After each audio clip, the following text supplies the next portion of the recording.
श्रीमद् भगवत गीता अध्याय 4 ज्ञान कर्म संन्यास योग। जय श्री कृष्ण। दोस्तों, जिस प्रकार कहावत है कि नेकी कर दरिया में डाल, ठीक उसी प्रकार कर्म का ज्ञान कहता है कि कर्म कर और उसे भगवान को समर्पित कर दे। गीता के चौथे अध्याय में श्री भगवान ज्ञान कर्म और संन्यास योग के बारे में बताएंगे। तो चलिए सुनते हैं भगवत गीता का अध्याय 4 ज्ञान कर्म संन्यास योग। श्री भगवान बोले, मैंने इस अविनाशी योग को सूर्य से कहा था, सूर्य ने अपने पुत्र मनु से कहा और मनु ने अपने पुत्र राजा इक्ष्वाकु से कहा। हे परंतप अर्जुन, इस प्रकार परंपरा से प्राप्त इस योग को राजर्षियों ने जाना, किंतु उसके बाद वह योग बहुत काल से इस पृथ्वी लोक में लुप्त हो गया। तू मेरा भक्त और प्रिय सखा है, इसलिए ये पुरातन योग आज मैंने तुझको कहा है, क्योंकि यह बड़ा ही उत्तम रहस्य है, अर्थात गुप्त रखने योग्य विषय है।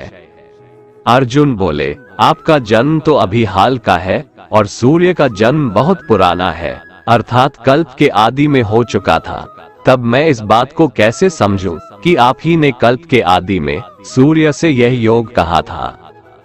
श्री भगवान बोले, हे परंतप अर्जुन, मेरे और तेरे बहुत से जन्म हो चुके हैं, उन सबको तू नहीं जानता, किंतु मैं जानता हूँ।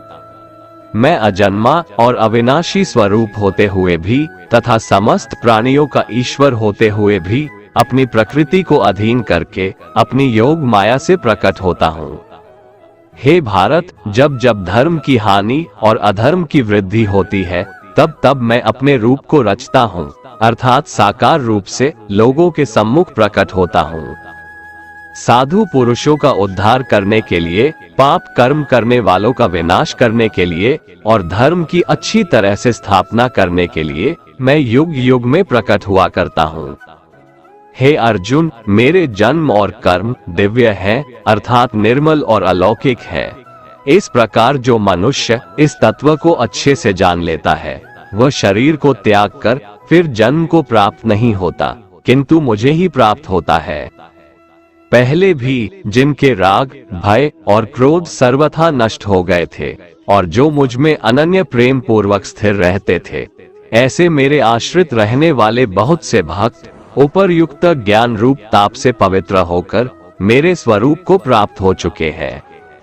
हे अर्जुन, जो भक्त मुझे जिस प्रकार भजते हैं, मैं भी उनको उसी प्रकार भजता हूँ, क्योंकि सभी मनुष्य सब प्रकार से मेरे ही मार्ग का अनुसरण करते हैं। इस मनुष्य लोक में कर्मों के फल को चाहने वाले लोग देवताओं का पूजन किया करते हैं, क्योंकि उनको कर्मों से उत्पन्न होने वाली सिद्धि शीघ्र मिल जाती है। ब्राह्मण, क्षत्रिय, वैश्य और शूद्र, इन 4 वर्णों का समूह गुण और कर्मों के अनुसार मेरे द्वारा रचा गया है। इस प्रकार उस सृष्टि रचनादि कर्म का कर्ता होने पर भी मुझ अविनाशी परमेश्वर को तू वास्तव में अकर्ता ही जान। कर्मों के फल में मेरी स्पृहा नहीं है, इसलिए मुझे कर्म लिप्त नहीं करते। यहाँ श्री भगवान के कहने का भाव है कि कर्म करो, लेकिन फल की इच्छा से नहीं, बस अपना कर्म करते जाओ और आगे बढ़ते जाओ। पूर्व काल में पूर्वजों ने भी इस प्रकार मेरे बताए अनुसार ही कर्म किए हैं और मोक्ष को प्राप्त हुए हैं। इसलिए अगर तू भी मोक्ष को पाना चाहता है, तो पूर्वजों द्वारा सदा से किए जाने वाले कर्मों को ही कर। कर्म क्या है और अकर्म क्या है, इस प्रकार इसका निर्णय करने में बुद्धिमान पुरुष भी मोहित हो जाते हैं। इसलिए वह कर्म तत्व मैं तुझे भली भांति समझा कर कहूँगा, जिसे जानकर तू अशुभ से अर्थात कर्म बंधन से मुक्त हो जाएगा। यहाँ श्री भगवान बताएंगे कि सही में कर्म क्या है। कर्म का स्वरूप भी जानना चाहिए और अकर्म का स्वरूप भी जानना चाहिए तथा विकर्म का स्वरूप भी जानना चाहिए। जो मनुष्य कर्म में अकर्म देखता है और जो अकर्म में कर्म देखता है, वह मनुष्यों में बुद्धिमान है और वह योगी समस्त कर्मों को करने वाला है। यहाँ श्री भगवान का भाव है कि जो मनुष्य कर्म तो करता है, लेकिन उस कर्म में अकर्म को देखता है, अर्थात ये नहीं सोचता है कि मैं ही करता हूँ, वो फल की इच्छा नहीं रखता। सही मायने में वैसा बुद्धिमान पुरुष योगी के समान है। हे अर्जुन, जिसके संपूर्ण कर्म बिना कामना और संकल्प के होते हैं तथा जिसके समस्त कर्म ज्ञान रूप अग्नि के द्वारा भस्म हो गए हैं, अर्थात जो कर्मों के बंधन से मुक्त हो चुके हैं, जिन्हें परमात्मा की प्राप्ति हो गई है, उस महापुरुष को ज्ञानी जन भी पंडित कहते हैं। जो पुरुष समस्त कर्मों में और उनके फल में आसक्ति का सर्वथा त्याग करके संसार के आश्रय से रहित हो गया है और परमात्मा में नित्य तृप्त है, उसके लिए भगवान की भक्ति के अलावा और कोई कर्म नहीं रह जाता है। अर्थात वह कर्म करते हुए भी वास्तव में कुछ भी नहीं करता। जिसने अपने मन और इंद्रियों को जीत लिया है और जिसने समस्त भोगों की सामग्री का परित्याग कर दिया है, ऐसा आशा रहित पुरुष केवल शरीर संबंधी कर्म करता हुआ भी पापों को नहीं प्राप्त होता है। जिसको बिना मांगे जो मिले उसी में संतुष्ट रहता है, जो न किसी से ईर्ष्या करता है और न द्वेष, जो सुख दुख को एक समान भाव से देखता है, ऐसा मनुष्य कर्म योगी कहलाता है। जिसकी आसक्ति सर्वथा नष्ट हो गई है, जो अपने देह पर अभिमान नहीं करता और जो ममता से रहित हो गया है, जिसका चित्त निरंतर परमात्मा के ज्ञान में स्थित रहता है, वैसा कर्मयोगी अपना कर्म यज्ञ की तरह करता है और मोक्ष को प्राप्त होता है। जो अपना सब कुछ परमात्मा को अर्पित कर देता है, जिसके लिए परमात्मा ही सब कुछ है, जो अपने हर कर्म में परमात्मा को देखता है और हर कर्म परमात्मा के लिए करता है, वैसा कर्मयोगी मोक्ष का अधिकारी होता है।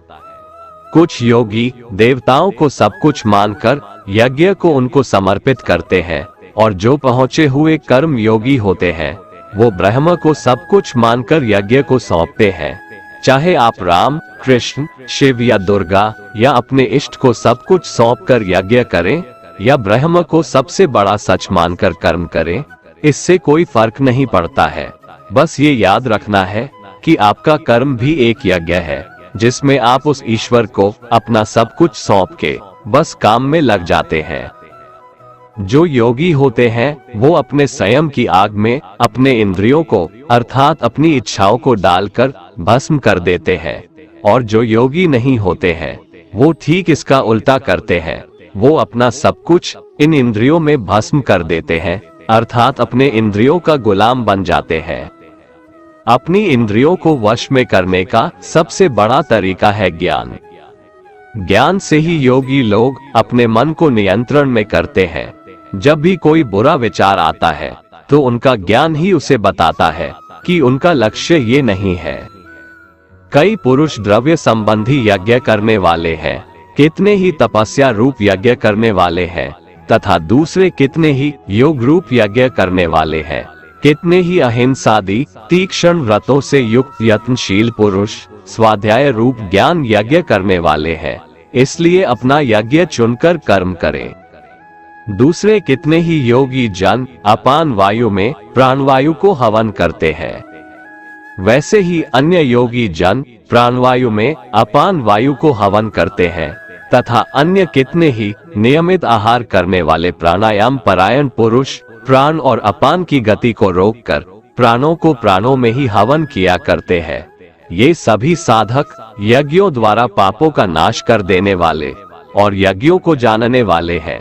प्राण का अर्थ है सांस अंदर खींचना और अपान का अर्थ है सांस को छोड़ना।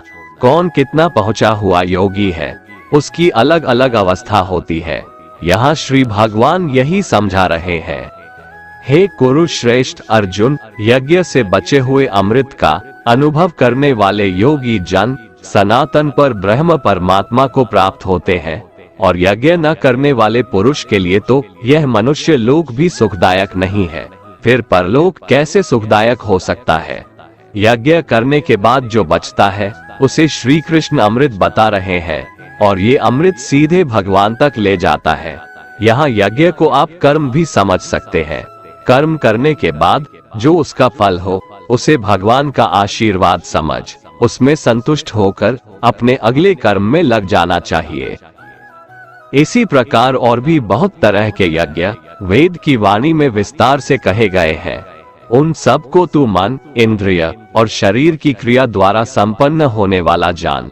इस प्रकार तत्व से जानकर उनके अनुष्ठान द्वारा तू कर्म बंधन से सर्वथा मुक्त हो जाएगा, अर्थात तू परमात्मा को प्राप्त हो जाएगा। हे परंतप अर्जुन, आहुति चढ़ाकर किए गए यज्ञ की अपेक्षा ज्ञान यज्ञ अत्यंत श्रेष्ठ है। ज्ञान यज्ञ वो है जिसमें अपनी इंद्रियों को वश में रखते हैं, अपनी सांसों पर नियंत्रण रखते हैं, कर्म तो करते हैं लेकिन फल की इच्छा नहीं रखते हैं। ये सब ज्ञान यज्ञ ही तो है। ज्ञान यज्ञ हमें सीधे ईश्वर से साक्षात्कार कराता है, हमें उनसे जोड़ता है। उस ज्ञान को तू तत्वदर्शी ज्ञानियों के पास जाकर समझ, उनको भली भांति दंडवत प्रणाम करने से, उनकी सेवा करने से और कपट छोड़कर सरलता पूर्वक प्रश्न करने से वे परमात्मा तत्व को भली भांति जानने वाले ज्ञानी महात्मा तुझे उस तत्व ज्ञान का उपदेश देंगे, जिसको जानकर फिर तू इस प्रकार मोह को नहीं प्राप्त होगा। तथा हे अर्जुन, उस ज्ञान को प्राप्त करके उस पर अमल करके तू परमात्मा को प्राप्त हो जाएगा। यदि तू अन्य सब पापियों से भी अधिक पाप करने वाला है तो भी तू ज्ञान रूप नाव द्वारा परमात्मा की भक्ति करके पाप रूपी समुद्र से तर जाएगा। क्योंकि हे अर्जुन, जैसे प्रज्वलित अग्नि ईंधनों को भस्ममय कर देता है, वैसे ही ज्ञान रूप अग्नि संपूर्ण कर्मों को भस्ममय कर देता है और मनुष्य परमात्मा को प्राप्त हो जाता है। इस संसार में ज्ञान के समान पवित्र करने वाला निसंदेह कुछ भी नहीं है। उस ज्ञान को कितने ही काल से कर्मयोग के द्वारा मनुष्य अपनी मृत्यु के पश्चात अगले जन्म में अपने आप ही आत्मा में पा लेता है और वह मनुष्य फिर से कर्मयोग में लग जाता है, अर्थात ज्ञान कभी नष्ट नहीं होता है।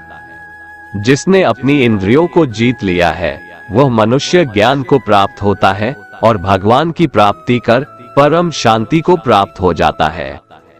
विवेकहीन और श्रद्धा रहित और संशय युक्त मनुष्य इस ज्ञान को कभी प्राप्त नहीं कर पाता है। ऐसे संशय युक्त मनुष्य के लिए न ये लोक है, न परलोक है और न सुख ही है। हे धनंजय, जिसने कर्मयोगी की विधि से समस्त कर्मों को परमात्मा में अर्पण कर दिया है और जिसने विवेक द्वारा समस्त संशयों का नाश कर दिया है, ऐसे वश में किए हुए मन वाले पुरुष को कर्म नहीं बांधते और वो सीधे परमात्मा को प्राप्त होते हैं।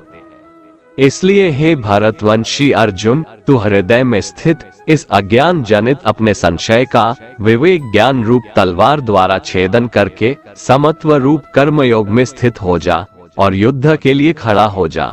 दोस्तों, अगर आपको हमारा ये वीडियो पसंद आया तो कमेंट में जय श्री राधे कृष्ण लिखें और ऐसे ही प्रेरणादायक वीडियो देखने के लिए हमारे चैनल को सब्सक्राइब कर लें। जय श्री राधे कृष्ण।